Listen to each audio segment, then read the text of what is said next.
kalabaw pa. Sarap lang. Mas easy. Matipid lang na ulam to mga idol.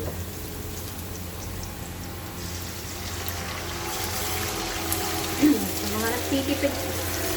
mga nagtitipid dyan at talaga namang masarap din kahit pa paano, healthy. Ganito lang mga idol. So, sa pagluluto ko ng gulay, ganito. Gulay. Minsan, itlog lang yung sinasahog ko. Itlog lang, sapat na.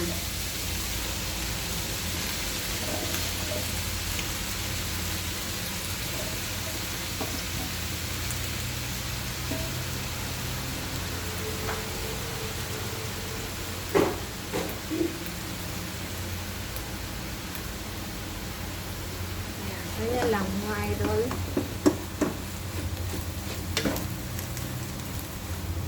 Hindi na natin kailangan ng maraming sahog sa gulay. Itlog lang, sapat na.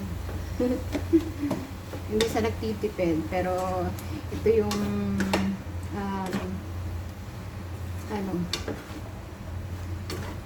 ito lang yung natutunan ko dito sa Malaysia na luto sa gulay. Kahit isang klase lang ng gulay, tapos lahapan mo lang ng itlog, okay na. Mas lalabas yung natural na lasa ng gulay. Ayan, tapos lalagyan lang natin ng asin.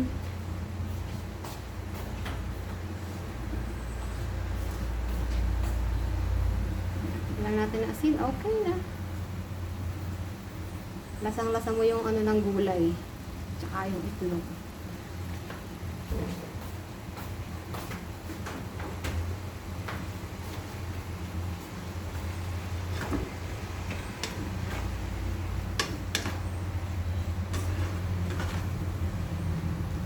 Tsaka matipid na rin ito mga idol. Kung sa panahon ngayon, mamahal na mga bilihin.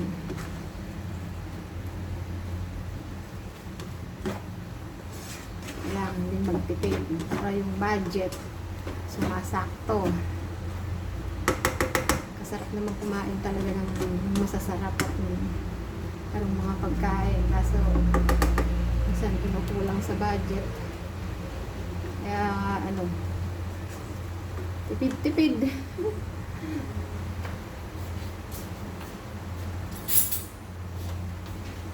Try natin kung yung asin.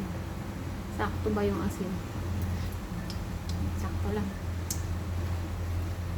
Konti lang mga idol yung nilagay kong asin, pero saktong-sakto lang siya. Yung lasa ng gulay sumasama dun sa yung katas pala. Katas ng gulay sumasama dun sa may tubig-tubig pa. Tapos yung itlog. Diba? Ganun lang. May ulam ka na.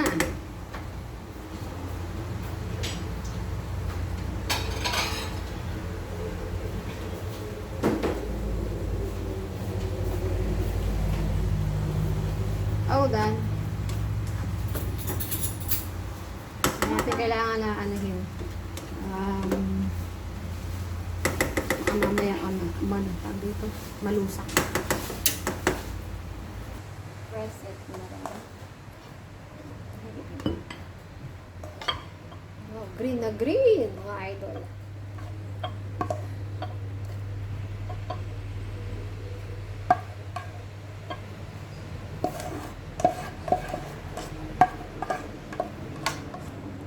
Palang isang klase ng gulay sa bahay at saka may itlog at may asin.